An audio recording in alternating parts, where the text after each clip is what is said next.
अगर आपको ये कहानी पसंद आई हो तो इसे लाइक जरूर करें, अपने दोस्तों और परिवार के साथ शेयर करें और ऐसी ही और दिलचस्प कहानियों के लिए हमारे चैनल को सब्सक्राइब करना बिल्कुल न भूलें। आपका एक छोटा सा सपोर्ट हमारे लिए बहुत मायने रखता है। गर्मी में नदी किनारे वाले गरीब ससुराल आए अमीर बहू। पलाशपुर गांव की गर्मी इस बार कुछ ज्यादा ही भयानक थी। नदी किनारे बसी इस बस्ती में न पंखा था, न कूलर और न ही कोई ऐसा इंतजाम जो शहर जैसी ठंडक दे सके। दोपहर में मिट्टी के घर तंदूर जैसे हो जाते थे और लोग पत्तों की छाया में राहत तलाशते थे। इसी गांव में एक छोटा सा टूटा फूटा घर था जिसमें रहते थे बुजुर्ग दंपति भोलेनाथ और उनकी पत्नी दया। उनके बेटे राजू की शादी 2 साल पहले शहर की एक अमीर लड़की से हुई थी, नाम था अन्विता। राजू शहर में एक छोटी नौकरी करता था, वहीं ऑफिस में उसकी मुलाकात अन्विता से हुई थी, जो एक अमीर बिजनेसमैन की बेटी थी। दोनों को प्यार हुआ और बिना परिवार की इजाजत की शादी कर ली।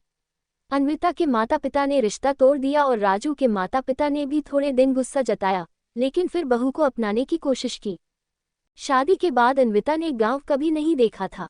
वह शहर में अपने एयर कंडीशनर फ्लैट में ब्रांडेड कपड़ों और कॉफी मशीनों की दुनिया में रहती थी। लेकिन इस साल कुछ अजीब हुआ।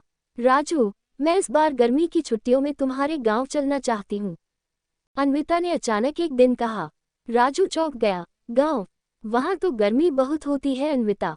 वहां न तो तुम्हारे जैसी सहूलियतें हैं, न ब्यूटी पार्लर, न मॉल।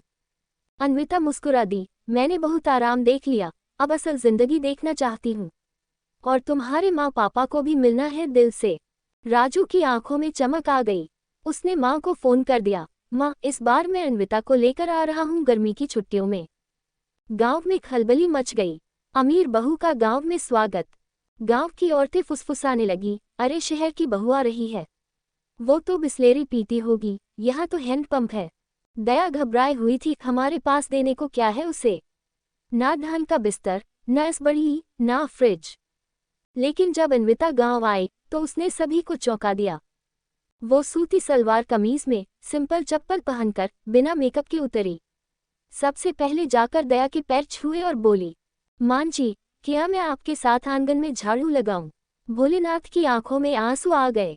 बिटिया, तू तो रानी जैसी है, ये सब क्यों? अन्विता ने मुस्कुरा कर कहा, रानी वही होती है जो हर घर को अपना बना सके। गांव की गर्मी और बहू की चुनौती। गांव की गर्मी बेशक असहनीय थी, लेकिन अन्विता ने खुद को ढाल लिया। वो हर दिन हैंडपंप से पानी भरती, दया के साथ मिट्टी के चूल्हे पर रोटियां सेकती, गांव की औरतों को बाल बांधना, हल्का मेकअप और सिलाई बुनाई सिखाती, बच्चों को पेड़ के नीचे कहानी सुनाती।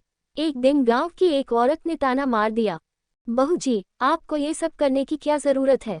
आप तो करोड़पति की बेटी हैं।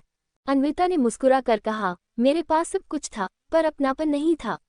यहाँ जो धूप है वही मुझे सच्ची रोशनी लगती है। नदी किनारे की सीख। गांव के बच्चे रोज नदी में नहाते थे। एक दिन अन्विता भी उनके साथ गई। जब उसने नदी में छलांग लगाई तो सभी चौंक गए। अरे शहर की बहू नदी में! अन्विता हंसती रही। उसने बच्चों को तैरना सिखाया, उन्हें साबुन दिया और नदी किनारे साफ सफाई शुरू की। कुछ ही दिनों में गांव की नदी किनारा साफ और चमकदार हो गया। गरीब ससुराल, अमीर सोच। राजू को जब गांव आकर यह सब पता चला तो वह भावुक हो गया। अन्विता, तुमने मेरे गांव को बदल दिया। तुमने तो माँ बाप का दिल भी जीत लिया। अन्विता ने कहा, हम अमीर तब नहीं होते जब हमारे पास पैसा होता है, बल्कि तब होते हैं जब हमारे पास रिश्तों की गर्माहट होती है। गर्मी का अंत, अपनापन का आरंभ। छुट्टियां खत्म हुई, लेकिन अन्विता ने कहा, राजू, मैं साल में कम से कम 1 महीना गांव में रहना चाहती हूँ। अब हर साल जब गर्मी आती है, गांव वाले कहते हैं, अब तो नदी के किनारे भी खुशबू आती है, क्योंकि शहर वाली बहू आती है।